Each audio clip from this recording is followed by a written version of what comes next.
Hi, I'm here with Ben Butler, who has been involved in the Steer Clear programme, and Ben is a three-time survivor of knife crime. So, Ben, what was your sort of motivation for wanting to get involved in this programme? My motivation was really due to the fact that I was involved in like gangs, knives, violence when I was younger, and also like a friend of mine was sadly murdered through knife crime a few years ago, and it's something that I'm passionate about.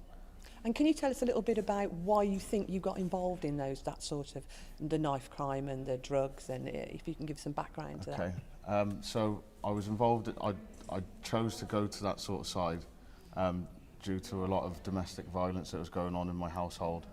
Sort of not knowing my own identity, struggling with actually knowing who I was. My father was in prison at the time, and a lot of racial abuse I was getting, so I sort of needed some role models, which at the time I thought were positive, but obviously they weren't. No, clearly not. What was the point that you finally thought you needed to turn this around? And was there one key moment or one key person that helped you do that? Yeah, there was.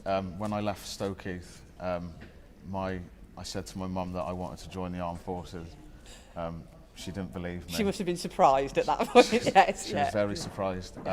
So it was that day, like I left and I said I wanted to sort of make a change, and 7 years later after I'd left prison, I joined the armed forces. Yeah. Fantastic. And from when you were talking to the children this morning, they were very engaged around certainly the issue you said about when you'd been sort of stabbed yourself and the things that happened around that and the effect on your family and everyone around you. If there was one key message you could give to the year nines that were here today, what would it be? To speak to someone. I think because of nowadays, when you've not got that positive role model or they're struggling, like the support is out there, and I think a lot of young people are drawn to negative role models, so I think it's speak to someone and try and get help. Very glad to hear you think there's a lot of the services out there. So Definitely. I know we're hearing from Steer Clear today, but we're talking about the ambulance service, police, teachers, your parents, one of your friends, anybody you think you can talk to get some help. And as Ben said, that's the way to get yourself out of it. So thanks very much.